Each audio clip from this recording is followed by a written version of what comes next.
परमेश्वर के वचन में पत्नी को एक खास स्थान दिया गया है। पत्नी के लिए वैसे तो बाइबल में कई जगह वचन दिए हैं, लेकिन आज के ये पवित्र वचन हमने नीति वचन से लिए हैं, जिसको बुद्धि के राजा सुलेमान ने लिखा है, जिसकी 700 पत्नियां और 300 दासी थी। बाइबल के ये वचन बहुत ही गहरे हैं, इनके पीछे रेवलेशन है, लेकिन हमने इन वचनों को इस वीडियो में थोड़ा थोड़ा एक्सप्लेन किया है। तो पहला वचन नीति वचन 31 अध्याय की 10 से 30 आयत के बीच से लिए हैं। यहाँ लिखा है कि भली पत्नी कौन पा सकता है, क्योंकि उसका मूल्य मूंगों से भी अधिक है। मूंगे एक तरह के रत्न होते थे, जिनको अंगूठी में जड़ा जाता था, जो बहुत ही कीमती होते थे। इस वचन में पत्नी की तुलना इन अनमोल रत्नों से की गई है। आगे लिखा है, उसके पति के मन में उसके प्रति विश्वास है और उसे लाभ की घटी नहीं होती। वह अपने जीवन के सारे दिनों में उससे बुरा नहीं वरन भला ही व्यवहार करती है। वह ऊन और सन ढूंढ ढांड कर अपने हाथों से प्रसन्नता के साथ काम करती है। वह रात को ही उठ बैठती है, यानी कि वो जल्दी उठ जाती है। वह अपनी कटी को बल के फेंटे से कसती है और अपनी बाहों को दृढ़ बनाती है। वो परख लेती है कि मेरा व्यापार लाभदायक है। रात को उसका दिया नहीं बुझता। वह अटेरन में हाथ लगाती और चरखा पकड़ती है, यानी कि वो अपने काम को बहुत ही मेहनत और लगन के साथ करती है। वह दीन के लिए मुट्ठी खोलती है और दरिद्र के संभालने को हाथ बढ़ाती है। जब उसका पति सभा में देश के पुरनियों के संग बैठता है, तब उसका सम्मान होता है। वह बल और प्रताप का पहनावा पहने रहती है और आने वाले काल के विषय पर वो हंसती है, क्योंकि वो आने वाले समय के लिए तैयार है, इसलिए वो आने वाले समय पर हंसती है। वह बुद्धि की बातें बोलती है और उसके वचन कृपा की शिक्षा के अनुसार होते हैं।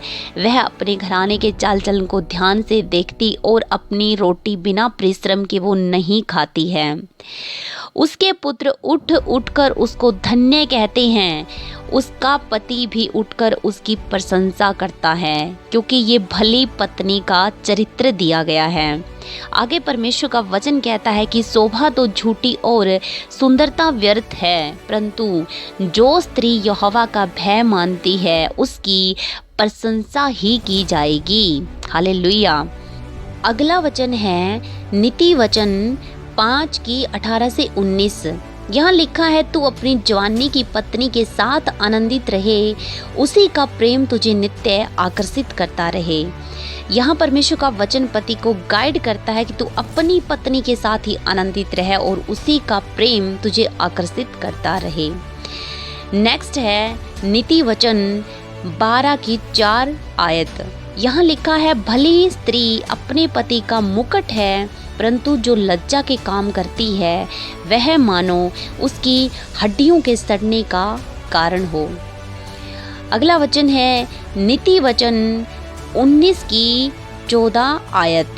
यहाँ पर लिखा है, घर और धन पुरखों के भाग में है, परंतु बुद्धिमान पत्नी यहोवा से ही मिलती है। सच में बुद्धिमान पत्नी एक ब्लेसिंग है जो यहोवा की ओर से मिलती है। लास्ट वचन है नीति वचन 21 उसकी 9 और 19 आयत। यहाँ लिखा है, लंबे चौड़े घर में झगड़ालू पत्नी के संग रहने से छत के कोने पर रहना उत्तम है। और 19 में लिखा है कि झगड़ालू और चिढ़ाने वाली पत्नी के संग रहने से जंगलों में रहना उत्तम है।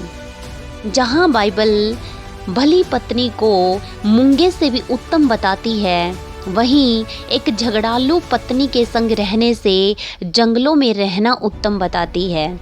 बाइबल के इन वचनों में गाइड किया गया है कि पत्नी को कैसा होना चाहिए।